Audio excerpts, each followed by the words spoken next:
대표님 안녕하세요. 안녕하세요. 이제 가게 인테리어를 해야 되잖아요. 그렇죠. 그 인테리어는 어떻게 해야 되는 거예요? 인테리어 또 할 말이 많아. 인테리어도 잘못하다가는 엄청 고생을 할 수가 있어요. 왜냐면은 시설적인 부분도 있기 때문에 신중을 가해야죠. 한 번 잘못해서 한 3년을 고생할 수도 있어요. 그리고 돈을 한 1,000만 원씩 더 써야 될 수도 있고, 그리고 막 소송할 수도 있고, 그런 문제점이 있어요. 인테리어 하는데 뭐 잘못될 일들이 있나요? 저도 처음에 그랬어요. 처음에 그냥 뭐 이제 인테리어 시작할 때 목공 해가지고 뭐 페인트 칠하고 하면 되는 줄 알았는데, 처음 인테리어 하시는 분들은 시설을 신경 안 써요. 그냥 내가 꼽혀 있는 거 어떻게 이쁘게 할지 그거를 보거든요, 일반 사람들은. 꾸미는 거에 관심이 맞아요. 근데 이제 문제가 일어나는 건 시설 부분이죠. 시설이 정확히 어떤 건가요? 예를 들어서 음식점을 하게 되면 이제 가스 시설, 그다음에 이제 설거지를 하니까 배수 시설, 연기가 나니까 공조 시설, 에어컨, 이렇게. 그런 시설들을 인테리어 할 때 이렇게 신경 써야 된다는 말씀이신 거잖아요. 인테리어를 하고 나면 다 파묻혀 있어요.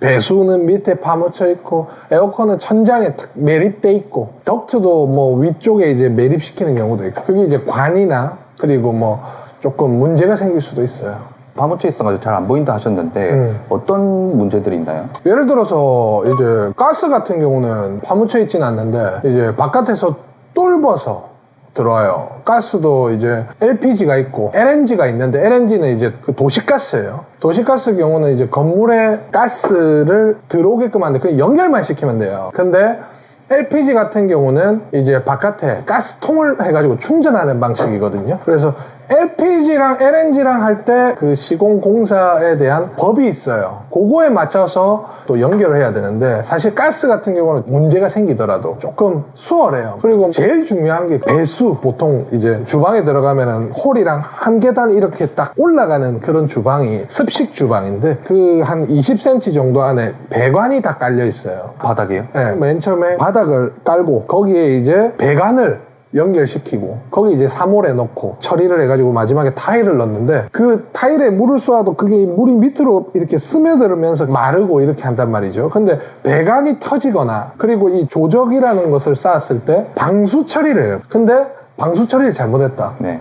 그러면은 그 물이 바깥으로 자꾸 나오는 거죠. 홀이나 이런 쪽으로. 그게 정말 커요. 그럼 만약에 영업을 했어. 청소를 할 때마다 계속 물이 밖에 나와. 어떻게 해야 돼요? 뭐 답이 없네요, 그거는 진짜.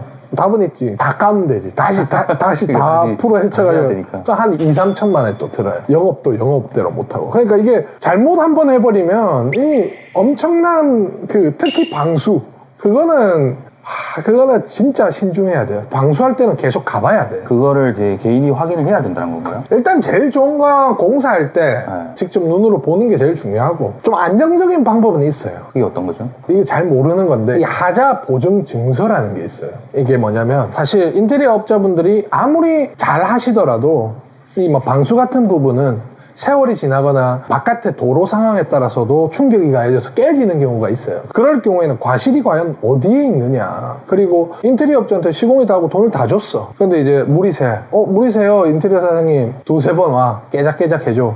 근데 물이 계속 새. 이제 안 와. 불러도 어떻게 할 거예요? 법적으로 하든지 아니면은. 근데 소송 한 번 하면 얼마나 걸려요? 최소 6개월 이상 걸리겠죠. 그죠? 그 6개월 동안 나는 장사하면서 물을 계속 닦으면서 해야 되는 거예요. 그리고 물이 그냥 나오면 안 되고 막 썩은 내가 나요. 그러면은 안정적으로 계약금을 지불하기 전에 하자 보증증서를 떼달라고 하면, 이제 인테리어 업자의 하자 부분이 생기면 내가 하자 보증 그쪽에 가서 돈을 청구를 하면 돼요. 그럼 돈이 나와.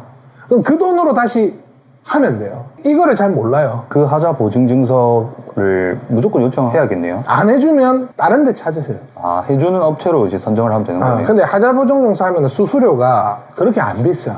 그러니까 하자 보증 증서를 무조건 끊고 가는 게 맞아요. 그 하자 보증 증서가 평생 유효한 건가요? 그게 2년이에요. 근데 그것도 이제 내가 잘못하면 안 돼. 그쪽이 공사한 거에 대해서 문제가 생길 때 이제 된다.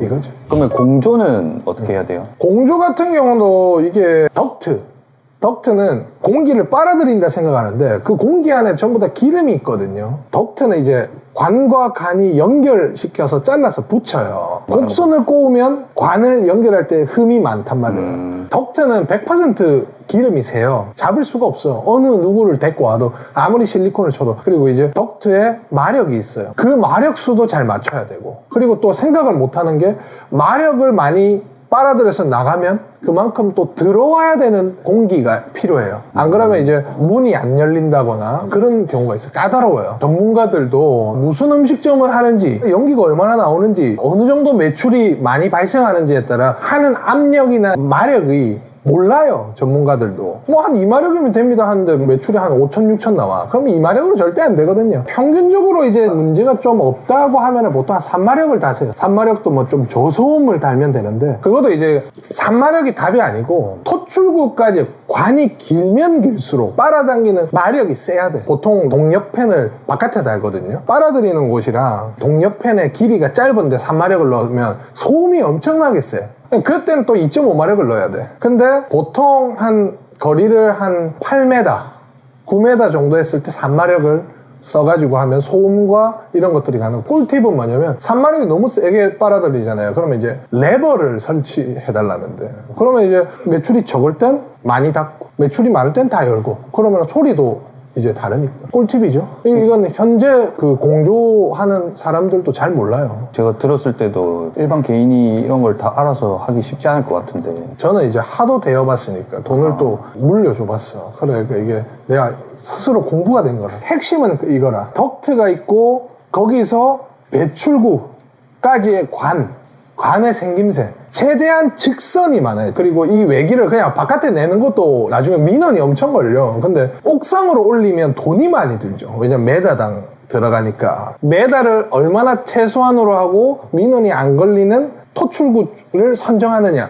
그게 가장 돈을 아끼는 거예요. 잘못해버리면 한 400만 원 더 나와요. 길이에 따라 다르니까. 그 이외에 그럼 또 다른 거 신경 쓸 거 있나요? 그 다음에 이제 견적서를 정확하게 봐야 돼요. 보통 우리가 생각하는 인테리어는 뭐 시설, 간판, 그 다음에 테이블, 온수기 이런 것들이 다 포함되어 있다고 생각이 들어. 그래서 내가 생각하는 인테리어의 그 완성된 모습과 인테리어 업체가 생각하는 견적내는 그 돈의 완성된 모습은 달라요. 그렇기 때문에 최대한 뭐 3D 도면을 달라고 하면 좋아. 3D 도면을 먼저 주세요. 완성본. 그리고 그거에 따른 견적서를 주세요. 그럼 이제 만약에 잘못되더라도 저 이거랑 다르지 않나요? 라고 증거가 있는 거라.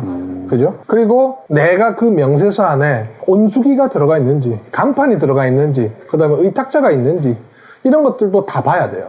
근데 왜 싸우냐면 나중에 어느 정도 다 됐어. 근데 이제 따뜻한 물이 안 나온대. 근데 견적서에는 없어. 온수기를 달아야 된대. 또 한 60만 원이 드는 거라. 그럼 이제 이거 다 있는 줄 알았어요 하면은 인테리어 업자분이 기분 나쁘지. 이제 금액적인 부분도 있고 자기도 남아야 되고 하는데 당연한 듯이 이거를 요청하니까 이게 분란이 생기는 거지. 그럼 이제 기분이 상하면 AS를 10개를 해줄 거라 하나도 잘 안 해준단 말이야. 늦게 오고. 그러니까 감정을 상하면 안 돼요, 서로. 디테일하죠. 그럼 뭐 다른 꿀팁 같은 건 없나요? 그리고 이게 이제 인테리어가 굉장히 조금 까다로운 게 저희 같은 경우는 예를 들어 톤은 레드에 02번을 사용해 주세요. 뭐 이제 화이트색도 페인트마다 품번이 다 있어요. 타일은 회색 톤이고 뭐 중국산을 사용해 주세요. 국산을 사용해 주세요. 그리고 이제 갈바는 철제로 들어가 주세요. 뭐 이런 것들 다 있거든요. 근데 저희는 그걸 해서 하나하나씩 다 잡아 나갈 수 있는데 처음 하면 좀 빨갛게 해주세요. 좀 약간 푸르스름하게 해주세요. 그러면 이게 가닥이 안 나와요. 제일 좋은 건 자기가 원하는 인테리어를 사진을 한 30장을 찍어서 보여주는 거라.